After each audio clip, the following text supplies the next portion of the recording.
Every single day, investment properties sell in Bryan and College Station, and landlords leave thousands of dollars on the table because they make these 5 mistakes. I'm going to share them with you so that you can maximize your ROI, not just when you buy the house, when you manage the house, but also most importantly when you go to sell the house. As a bonus tip, I'm going to tell you the exact wrong time to sell your house so you don't make that mistake as well. Of course, we'll have all of that and more on your favorite channel, Investing in Bryan and College Station, where it's my job to help you grow your wealth through real estate in my favorite towns of Bryan and College Station. Guys, stay tuned. This is going to be a good one about the mistakes landlords make when they go to sell that investment property. For tip number 1, and this might be the most impactful mistake made, landlords just leave those under market rent properties right where they're at. That's right, landlords own the property for the last 10 years and they haven't been pushing those rents. Hey, if I've got a good tenant, let's keep them in place. And that is true while you own the property, but when you go to sell the property, the biggest turnoff to a potential buyer is the fact that those rents are under market.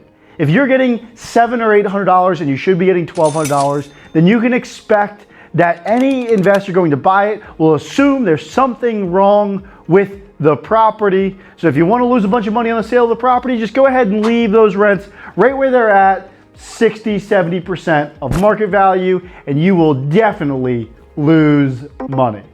Mistake number 1 sucks, and it's costing landlords thousands of dollars. If you want to avoid those pitfalls, whether you're buying or selling, I'm here to help. In fact, down in the description below is a Calendly link. Click on that and you can book a one-on-one call with me where I will help you either buy or sell, but ultimately maximize your ROI investing here in Bryan and College Station. Mistake number 2 is renewing tenants. And I know this is ridiculous because when you own the property, renewing the tenants might be the most important thing because vacancies are a silent killer in real estate. But when you go to sell a property, if you renew your tenants, then no one can own or occupy it. Meaning that my house hackers can't buy it, live in one side, rent out the other. My Aggie parents can't buy it and move their students in the fall.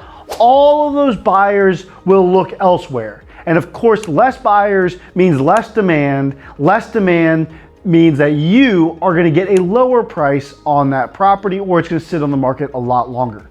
So if you plan on listing the property, hold off on renewing your current tenants while it's listed and you'll get more money. Mistake number 3 is not sprucing up the exterior of the property, particularly the landscaping. So a lot of landlords require their tenants to take care of the lawn, right? Lawn care is a tenant's responsibility in a lot of cases here in Bryan and College Station, but after years, your property ends up looking kind of like that right there. And that right there is not attractive to a buyer. I know investors should be thinking with their analytical minds, but the fact is they're going to buy emotionally, and emotionally, that is a turd. So don't let your property be a turd. Go in there and do some landscaping before you sell the property. While you're at it, you might as well do some touch-up paint on that old trim or the fascia. If there's any wood rot, go ahead and take care of that then and there. Guys, curb appeal is way more important than we give it credit for. Mistake number 4 is when landlords, property managers, or the listing agents do not coordinate with the tenants about the sale of the house. Guys, the pictures, the showings, the inspections, these are all very important times in the sale of a house. These can make or break the sale of a house, both in terms of how fast it sells and how much it sells for. And the critical vulnerability during those times are your tenants. They don't want the house to sell. They're going to assume that selling it out from underneath of them, so they're going to have to either move, or 2, they're going to sell it to a landlord who's going to jack their rent on them, or 3, basically they're going to be inconvenienced with showing after showing after showing after showing. So consciously or subconsciously, they're going to sabotage the sale of that property unless you take the initiative to have the conversation. Simply tell the tenants, hey, we're selling the property. And this is going to be very inconvenient for you, and I understand that. But I need the house to look good during pictures, I need the house to be presentable during showings, and I need that inspector to have access to all areas of the house. I recommend is going as far as providing a gift card up front. Here, go have dinner on me at, I don't know, the Republic. a nice restaurant, a thank you, a gesture of good faith. And by the way, when the house sells, if it sells quickly, and if we get some great buyers, I will give you a gift at the end. Another gesture that says, thank you for helping me along with this process. Guys, that will go a very long way in helping you maximize the sale of your property, both in terms of how fast it sells and how much money you get for the property. Mistake 5 is selling a house while it's occupied. Because guys, you don't have to worry about dirty, messy tenants like we talked about mistake number 4 if it's unoccupied.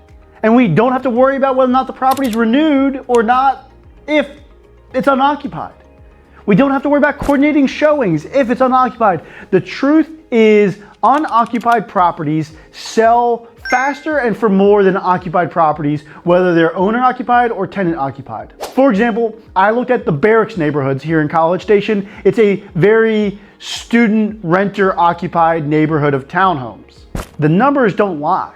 The houses that were unoccupied sold for $30,000 more on average, and they sold 43 days faster.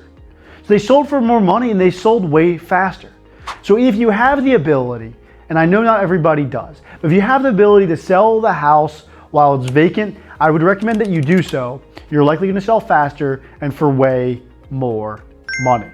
Don't worry, I didn't forget our bonus content, our client-based question, which has a data-driven answer.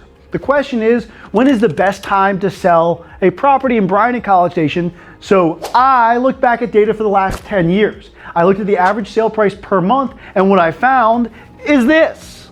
And this says that the worst time to sell is December, January, and February. In fact, homes that sold in those 3 months lost or undersold by about 2 to 3%. In Bryan-College Station, that means that those sellers got about $5,000 to $10,000 less for their properties. If they sold in January, let's say, it takes about 3 to 4 months to sell. That means that they listed it probably September, October, November. So if you want to lose money on your property, go ahead and list in those fall months. What I generally recommend is you spend the winter months getting the property ready for sale. Then you get pretty pictures in the spring. You list it in the spring to sell it in the summer. Hopefully, guys, this helps you out. Hopefully those 5 mistakes you can now avoid so that you can maximize the sale of your property. Of course, I'm here to help. Here at the Schwartz Realty Group, we'll help you maximize the return on your investment, whether you're buying or selling here in Bryan-College Station.